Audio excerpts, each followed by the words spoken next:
Welcome to Bible Journeys with Jen and Jamie. I'm Jen. And I'm Jamie. And we're so glad that you have decided to join us for the ultimate road trip this summer, where each week we'll travel to a new place in the Bible and check out what happened there. Ready? Let's jump in. Look at that. We're in the city center right near a well. We're at the well. At the well. Which well? I don't know, but we're at a well. Wells. Very important to the life of the town. Mm-hmm. In fact, that's where you would find in the city center is the wells, because everybody needed them for life. So middle of the city was often the well. Yeah, and it was the job of the women to go and collect the water from the day. So many would travel together, because if the well was just outside of town, then not only did it provide companionship, but then also protection, safety in numbers. But yeah, the women would travel together and go and collect all the water for the day, and then have to carry it back to their home. I bet those women were like very strong. They were buff. Like they were buff. I kind of want to. I don't want to go back. But I wish we could have a glimpse. Like, were they the kind that were like carrying it on their head? Were they just carrying it? Like, what were they using? Because I kind of always have wanted to try that. Like, I think it would be kind of a neat carrying experience. Water or digging the well? No, not digging the well. Carrying the water. Oh, okay. Because digging the well, no fun. Because they were dug by hand. Mm-hmm. And they did not obviously have excavators and all the shovels, John Deere tractors and things like that nowadays that we have. And so wells back then would have been dug by hand using whatever tools that they had or that they themselves created to make their job a little bit easier. So picks, chisels, that kind of stuff, they would have had to try to create I can just picture like hand digging. Yeah, I mean, it was a super dangerous process to build these wells. Workers would have to go into the shafts as the wells kept getting deeper and deeper. And so they would use ropes or baskets to lower themselves down so that they could continue digging deeper down. I mean, but the biggest risk was that as the well got deeper, the risk of collapse got so much greater. And so they would try to obviously shore up the walls as best as possible, but it was just a really dangerous process to get these wells to the point where they could be functional for a city to obtain their water. Well, yeah, because you figure if you're trying to figure out the tools to dig the hole to get to water, like that's what you're aiming for, right? Is you're just digging a hole until you reach water. And then odds are you're going to go a little bit further because the first water you hit is probably not going to be the best water that you could hit. And so you keep digging further. But then that's like 20, 30 feet down. You have to make sure that the dirt around you isn't collapsing. And it's rocky. And falling on top of you. So hot. Yeah, that would be crazy.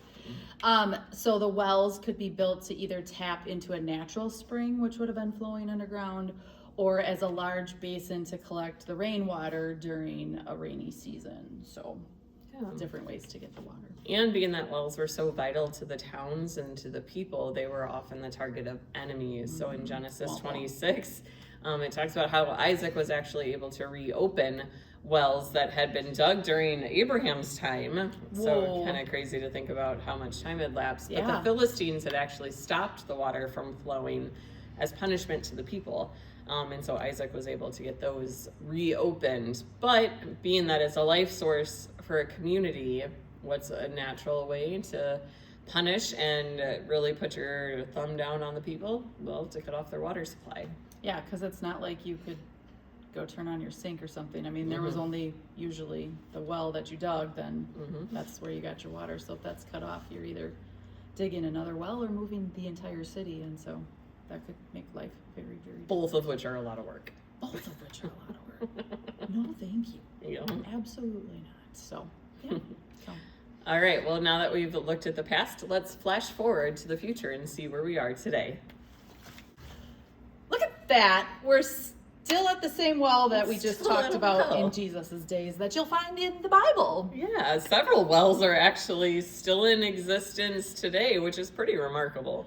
And you know what? Think about it. It's one of those things that I never would have thought to ask about. Like, I know we asked about locations, but I never would have thought to ask about like a physical well, because I mean, you just assume like probably not. But here we are. Yes, several wells from the time of Jesus are still in existence today. Take, for example, Jacob's well, which is believed to have been dug by Jacob himself, is the site where Jesus spoke with the Samaritan woman and is accessible to visitors today within the crypt of an Eastern Orthodox church in Nablus.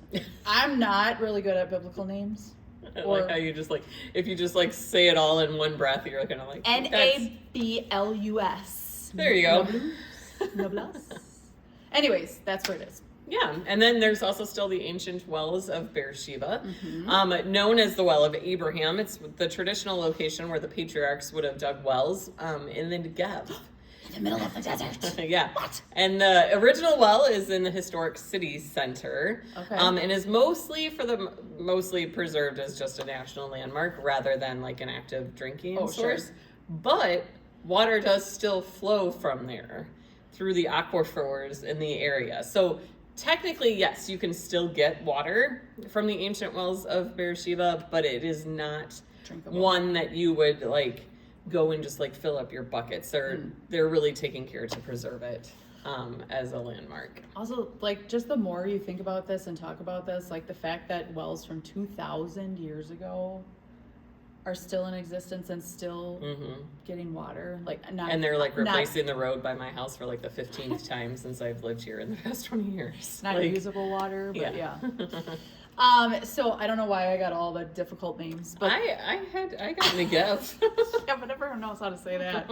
The Gihon Spring, which is in the Book of Kings, records Solomon washing his anointing oil in the spring, and Chronicles records how King Hezekiah blocked the spring's outlet and directed the water to the city. Today, this spring is part of City of David National Park. Like, I know we have national parks in the United States, but I never on my bucket list would have had the City of David National Park. Yeah. Also, the more that we get into these things, I think we really need to have a trip. We need to plan some like, tour. Clearly we're missing out on something. But yeah, and so you can actually walk through the water in Hezekiah's tunnel all the way down to the Pool of Siloam. Speaking of the Pool of Siloam. We're going? Maybe someday, but right now we're going. Okay. So this is where the Gospels have it recorded that Jesus healed the blind man at this pool, the one where they like put water on their eyes and all that jazz. Today, this ancient reservoir is located at the southern tip of the city of David near Jerusalem's old city. This is my favorite part. And you can visit it when the park hours are open.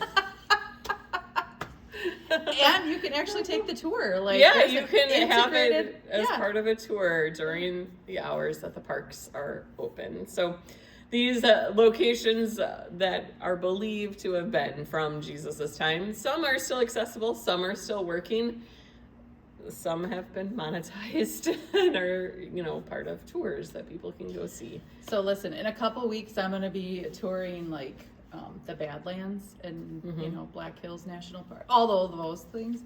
Like, I think those are going to now like pale in comparison to the national park of the city of David that I could have gone to. It is so strange to think of the history that is in these locations, because as the United States, we're celebrating 250 years, but we're a baby. We're a baby. Like, these are 2,500 years old. These are sites from over 2,000 years ago, and it's wild to me that they're there and that you can still visit them today. But there are still some wells from Jesus's time that exist, some that still work, and some that can still be used. You too could go stand where Jesus and the Samaritan woman stood around the well. Pretty crazy to think about. Very cool. All right, well, thanks for joining us this week as we took a closer look at the wells in existence in Jesus's days and still today, obviously. So we hope that you will join us next week as we continue our Bible journeys. See you then.